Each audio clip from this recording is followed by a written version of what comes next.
X নামক ছেলেটার কি হয়েছে, ছেলেটা ফার্স্ট ইয়ারে পড়াশোনা করে নাই, ফার্স্ট ইয়ারে পড়াশোনা সে করে নাই। তোমাদের মতো তোমরা এখনো ফার্স্ট ইয়ার থেকে সেকেন্ড ইয়ার উঠবা অনেকে। সে ফার্স্ট ইয়ারে পড়াশোনা করে নাই, সে ইয়ার ফাইনাল পরীক্ষা দিছে। ইয়ার ফাইনাল পরীক্ষা দেওয়ার পরে সে যে তোমাদের ইয়ার ফাইনাল হয় না ইন্টার ফার্স্ট ইয়ারের পরে হয় কিন্তু কলেজে, এই পরীক্ষা দেওয়ার পরে সে দেখলো যে সে তার পজিশন অনেক পিছনে, তার পজিশন অনেক পিছনে। এখন তার কলেজের যে স্যার ম্যাডামরা ছিল, তার কলেজের স্যার ম্যাডামরা তাকে নিয়ে অনেক কথা শোনাইতো যে ছেলেটা এসএসসিতে ভালো ফলাফল করলো, করার পরে হচ্ছে যে সে এখন বোর্ড পরীক্ষা মানে ইয়ার ফাইনাল পরীক্ষা এত খারাপ ফলাফল, স্যাররা খুব অসন্তুষ্ট। স্যার বলো ম্যাডাম বলো, তার বায়োলজির ম্যাডামরা, হ্যাঁ তার অন্য কেমিস্ট্রির স্যাররা সবাই বলতেছে কি ব্যাপার তুমি পড়াশোনা ছেড়ে দিছো, তুমি এত খারাপ স্টুডেন্ট কবে হইলা, পড়াশোনা করো না, কি করবা, বড় হয়ে কি এটা হবা ওইটা হবা, কি করবা, বড় হয়ে তো কিছু করতেই পারবা না, বুয়েট মেডিকেল তো পাবাই না। তাকে নিয়ে অনেক কথা, অনেক কিছু শুরু হয়ে গেল। তার ক্লাসমেটরা তাকে বলতেছিল যে কি ব্যাপার তুই, তোর এই এত অবনতি কেন, হ্যাঁ তুই তো একটা সময় ভালোই রেজাল্ট করতেছিলি। ফার্স্ট ইয়ারে সে ইয়ার ফাইনাল দিচ্ছে, তো তুমি চিন্তা করো এই বয়সটা না এতগুলা কথা শোনার মতো ধৈর্য খুব কম মানুষের থাকে, তাই না? এতগুলা টিচার বলতেছে, বাবা মা বলতেছে, তার ফ্রেন্ডরা পর্যন্ত বলতেছে কি ব্যাপার তুই এরকম অবস্থা কেন, এই খারাপ রেজাল্ট, এই সেই অনেক কিছু বলতেছে। এখন ছেলেটা খুব কষ্ট নিয়ে ছুটিতে আসছে বাসায়, ছেলেটা মেসে থাকতো, ছুটিতে আসছে বাসায়। ছুটিতে আসার পরে তাকে হচ্ছে মানে তার বাবা মা, তারপরে তার এটা তার আত্মীয় স্বজনও জানছে, তার মামা খালা তারা সবাই জানছে। তারা জানার পরে না তাকে আবার বাসায় আসছে, কি পড়াশোনা করো না, এটা করো না, তুমি খারাপ ছেলে হয়ে যাচ্ছ, অনেক কথা।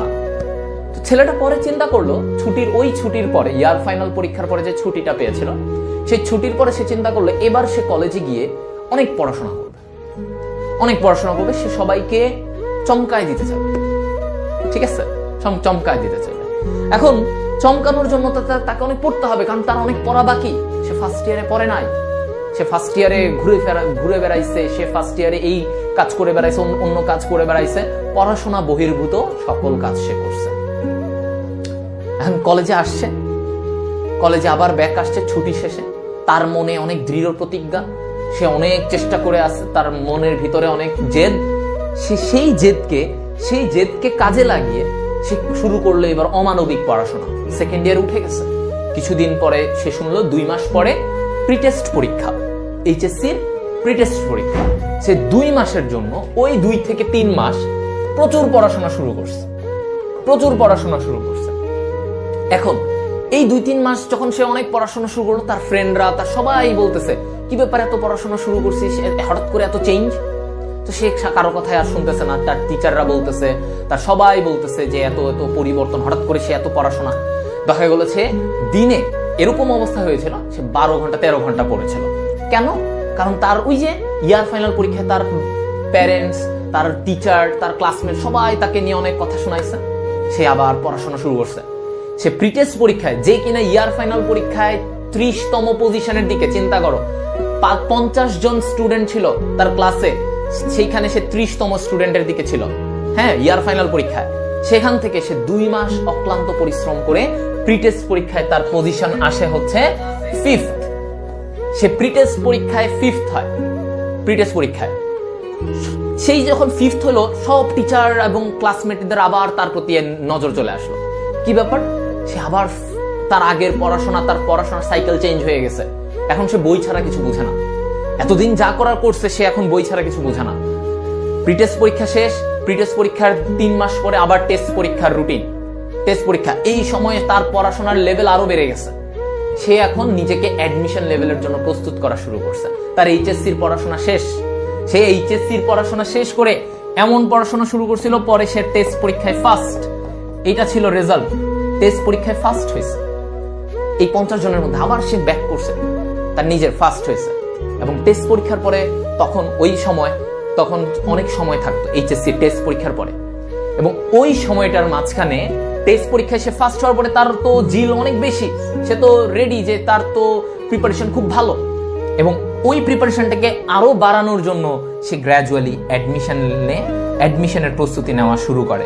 তার ইচ্ছা ছিল মেডিকেল, সে মেডিকেলের ইচ্ছা নাও সেই স্বপ্ন পূরণের জন্য সে প্রিপারেশন নেওয়া শুরু করে, এবং ওই প্রিপারেশন নিতে নিতে সে বিভিন্ন বই, অ্যাডমিশন লেভেলের পড়াশোনা সব কিছু পড়া শুরু করে দেয়।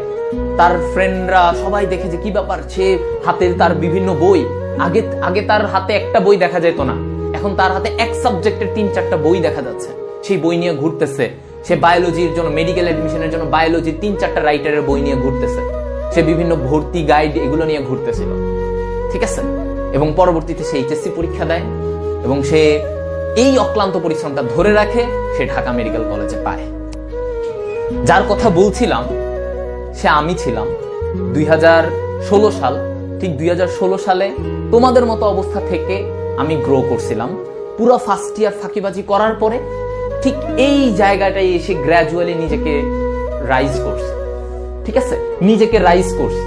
তো আমার ব্যাপারে এমন ছিল না যে আমি ভাইয়া একদম ইন্টার ফার্স্ট ইয়ারেই ফার্স্ট বয় ছিলাম, ওইখানেই সেকেন্ড বয় ছিলাম, এরকম কিছু ছিল না। অনেক ফাঁকিবাজি করে ফেলছিলাম, কিছু ভুল ত্রুটির কারণে অনেক সময় দেখা গেছে এটা করছি, কিন্তু এরপরে নিজেকে টাইম দিছি, নিজের পড়াশোনার পিছনে টাইম দিছি, নিজের অনেক বেশি পরিশ্রম করছি, যার কারণে আজকে পরবর্তীতে আমার গ্র্যাজুয়ালি নিজেকে উপরে উঠাইছি। সো তুমি যদি আজকে যারা এখানে আসো 23 ব্যাচে, তোমাদের সময়টা হচ্ছে ওই যে ঠিক যেই সময়টা আমি পড়াশোনাটার একটা টার্ন করছিলাম, আমার পড়াশোনার চাকাটার গতিটা যেখানে উল্টা দিকে যাচ্ছিল ওটাকে আমি সোজা দিকে আনতেছিলাম, ঠিক সেই সময়টাই তোমরা প্রত্যেকে এখানে আসো। এই সময় যদি চাকাটাকে ঠিকভাবে না ঘুরাও, এখনো যদি উল্টা দিকে ঘুরতে থাকো, পড়াশোনায় এখনো ওই সেম ঢিলামি, এখনো মনে হচ্ছে যে আজকের পড়াটা কালকে পড়ি, কালকের পড়াটা 2 দিন পর পড়ি, এই পড়াটার ফ্লোটা যদি এখনো এরকম থাকে, তাহলে ভাইয়া দিন শেষে তোমার অবস্থান তুমি নিজেও খুঁজে পাবা না। আমার সাথে আমি কামব্যাক করেছিলাম, সেই দিনের পর থেকে কামব্যাক করেছিলাম, কিন্তু এমনও আমি কয়েকজনকে দেখেছিলাম, আমার সাথে অনেক 1-2 জন ছিল যারা ওই সময়টায় কামব্যাক করে নাই। তারা ভাবছে আর 4 মাস পরে করবো, আরে অ্যাডমিশন তো আছে। এই যে পরে কামব্যাক করাটা, আর এই কামব্যাক হয়ে ওঠে না, আর তোমারও ওই সেম লেভেলেই তুমি থাকবা। তো এই কারণে তোমাদেরকে বলছি যে এখনো সময় আছে, এই সময়টা থেকে কাজে লাগাও। যদি এই সময়ের পরে গিয়ে তোমার মনে হয় যে ভাই আমি চেষ্টা করতেছি কিন্তু আমার তবুও হচ্ছে না, তবুও ধরে রাখো, অ্যাডমিশন পর্যন্ত ধরে রাখো। তারপরে যদি তোমার না হয়, ভাই আমার তাও হচ্ছে না, আমি এত চেষ্টা করলাম, তাইলে আমাকে বললো যে ভাইয়া আমি অনেক চেষ্টা করছি কিন্তু হয় নাই।